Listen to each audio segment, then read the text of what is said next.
একজন অন্ধ মানুষ, আপনি আমার চিনেন? আমার নাম কি?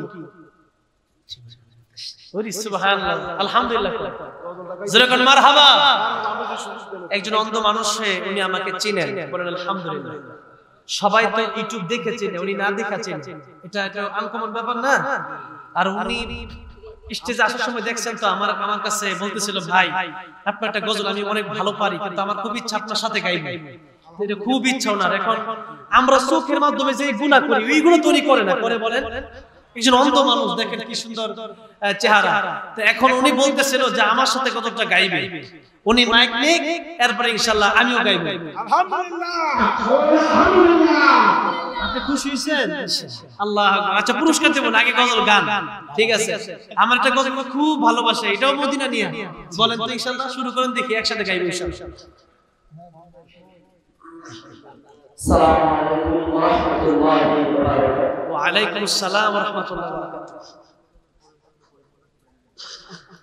ভালোবাসার জায়গা মদিনা, ভালো লাগার জায়গা মদিনা। বলেন, ভালোবাসার জায়গা মদিনা, ভালো লাগার জায়গা মদিনা। এত সুন্দর জায়গা কোথাও দেখি না, এত সুন্দর জায়গা কোথাও দেখি না। সাজিয়েছেন দয়াল রব্বানা, ভালো লাগার জায়গা মদিনা, ভালোবাসার জায়গা মদিনা, ভালো লাগার জায়গা মদিনা। মদিনা শরীফে নূরের খাজিনা, মদিনা শরীফে নূরের খাজিনা।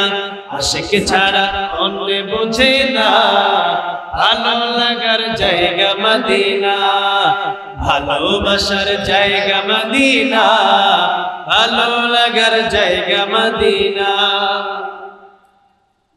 আমার জীবনে অনেক বেশি গুনাহ, আমার জীবনে অনেক বেশি গুনাহ, তাই হাবিবের কদম ছাড়ব না, ভালো লাগার জায়গা মদিনা, ভালোবাসার জায়গা মদিনা, ভালো লাগার জায়গা মদিনা।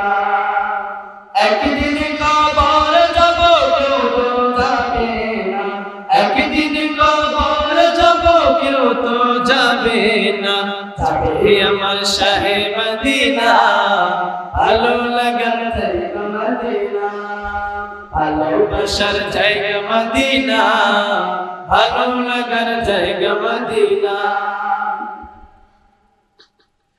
যতই দুরুদ পড়ি তৃপ্তি মিটে না, যতই দুরুদ পড়ি তৃপ্তি মিটে না, সুন্নতে অশান্তি থাকে না, ভালো লাগার জায়গা মদিনা, ভালোবাসার জায়গা মদিনা, ভালো লাগার জায়গা মদিনা, ভালোবাসার জায়গা মদিনা, ভালো লাগার জায়গা মদিনা। এটা আপনার পুরস্কার। না না না, এটা পুরস্কার নিতে হয়। দেখেন উনি আবার নিতেছে না। এই যে আরেকজন দিছে, দেখি এই যে আরেকজন ভাই দিছে, মাশাআল্লাহ। খুশি হইছেন? হ্যাঁ মাশাআল্লাহ।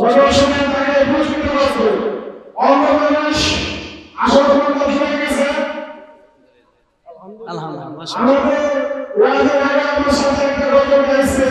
আমি সাথে ছিলাম, আমার মন হয়ে গেছে যে আমি তাসবিহের কথা বলছি, যে আমি তাসবিহের সবাই কথা বলবো। অনেক সময় হয়ে গেছে, ওনার জন্য সবাই দোয়া করবেন। হুজুর আজকে সে অন্য কিছু জন্য দেখে না, হুজুরকে অনেক ভালোবাসে, তাই হুজুরকে আমরা অনেক ভালোবাসি, তাই ওনার জন্য সবাই দোয়া করবেন ইনশাআল্লাহ। আল্লাহ কবুল করুক। এখন তো দৃষ্টি নাই, চোখ নাই, কি যে মর্যাদা এটা তো আমরা বুঝি না। চোখ দুটা বন্ধ করে একটু দেখেন, 5 মিনিট থাকেন, তখন বুঝবেন এই দুনিয়াটা উনি দেখে না। আল্লাহ রাব্বুল আলামিন যেন ওনাকে একজন আল্লাহর ওলি বানায় দেন, পড়েন আমিন। এই দুনিয়াতে যত বেশি গুনাহ হয়, সবচেয়ে বেশি গুনাহ হয় যে কয়েকটা অঙ্গ প্রত্যঙ্গের মধ্যে একটা হচ্ছে চোখ। ঠিক না? ঠিক বলেন। এই চোখের মাধ্যমে আমরা অনেক নোংরা জিনিস দেখি। আমরা এই চোখ যাদের আছে ওনার চোখ নাই, এতটুকু শিক্ষা গ্রহণ করি যে আমরা নোংরা কিছু চোখ দিয়ে দেখবো না। কারণ আজকে যদি আল্লাহ চক্ষু না দিত কোনো কিছুই দেখার সুযোগ ছিল, আল্লাহ চক্ষু দিছে, ওনার দিকে একটু তাকায়। এটা শিক্ষা, আল্লাহ শিক্ষার জন্য মানুষকে রাখছেন।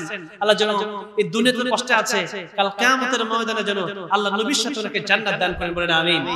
ওনার সাথে আল্লাহ যেন আমাদেরকেও জান্নাত দান করেন, বলেন আমিন। ওনার নেক হায়াত বাড়ায় দেন, করেন আমিন। বসেন, এখনই মুনাজাত হবে। এর মাঝখানে আমরা ওনার সঙ্গীতটা শুনলাম, আলহামদুলিল্লাহ। আমরা 11:30 পর্যন্ত চাইছিলাম, 12টা বাজে আপনাদের সাথে আরো দেখা। এখন আসলে অনেক রাত, এখন কেমন আজান দেই বলেন? এখন কিসের আজান দিব বলেন? কারি ওবায়দুল্লাহ রাহমাতুল্লাহ আজান দিতেন, আমরা তো সেরকম আজান দিতে পারি না।